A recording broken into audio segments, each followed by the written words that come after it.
Hari ikintu gitangaje abantu benshi batazi. Iyo ushakishije filime zivuga ku Rwanda usanga umubare munini wakozwe n'abanyamahanga. Ariko uko imyaka yagiye ishira, abanyarwanda batangiye kwiyubakira izabo. Uyu munsi reka turebere hamwe filime z'ingenzi zashyize u Rwanda ku ikarita ya sinema y'isi. Twahera muri 2001. Muri uwo mwaka hasohotse 100 Days, filime iyobowe na Nick afatanyije na Eric Kabera. Ni imwe muri filime za mbere ndende zagaragaje jenoside yakorewe abatutsi. Yafunguye umuryango ku zindi filime nyinshi zakurikiyeho. Muri 2004 hasohotse Sometimes in April, iyobowe na Laura Pique. Iyi filime ntiyagarukiye ku mateka gusa, ahubwo yagaragaje amarangamutima n'ingaruka jenoside yasize mu buzima bw'abarokotse. Hashize imyaka mike, muri 2007 hasohotse Munyurangabo, iyobowe na Isaac Chan. Iyi filime yabaye amateka kuko yakinwe n'abanyarwanda kandi ifatirwa amashusho mu Rwanda. Yanashimiwe cyane mu maserukiramuco mpuzamahanga kubera uburyo yagaragaje ubuzima bw'urubyiruko nyuma ya jenoside. Muri 2011 Sinema Nyarwanda yakomeje gukura. Hasohotse Grey Matter ya Kivu Ruhorahoza, filime yagaragaje uburyo intambara n'ihungabana bishobora kugira ingaruka ku mitekerereze y'umuntu. Muri uwo mwaka kandi hasohotse Kinyarwanda, iyobowe na Eric Kabera.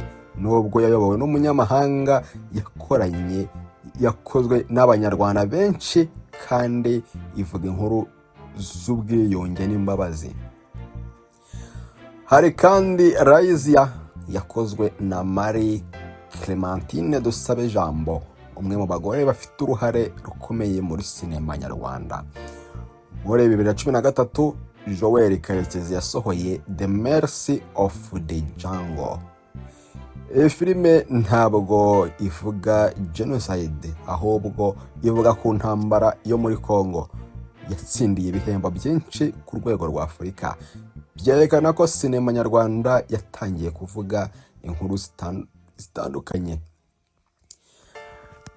Ntabwo ari filime z'impimbano gusa, hari na documentary zikomeye zakozwe mu Rwanda.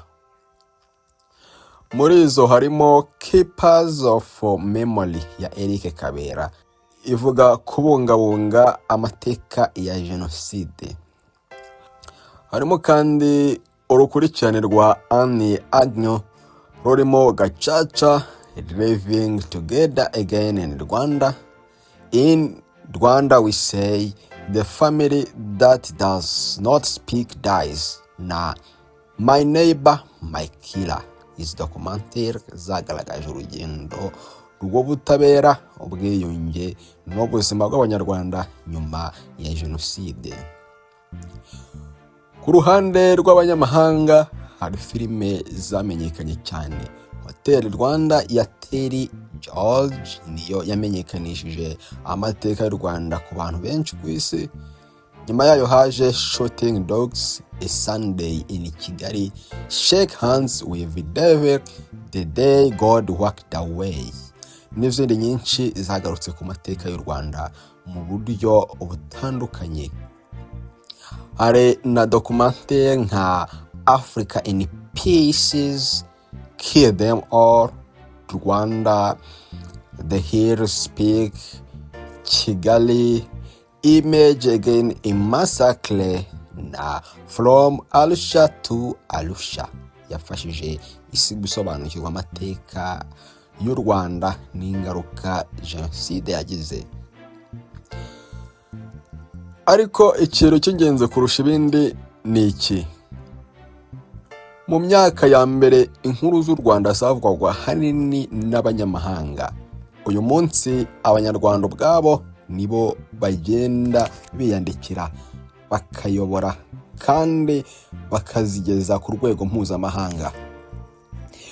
Ibi nibyo byatumye Hollywood ikomeza gukura kandi biratanga icyizere ko mu myaka iri imbere u Rwanda ruzagira umwanya ukomeye muri sinema y'Afurika ndetse n'isi. Ndi Eshudalson, nizere ko amaze gukora subscribe.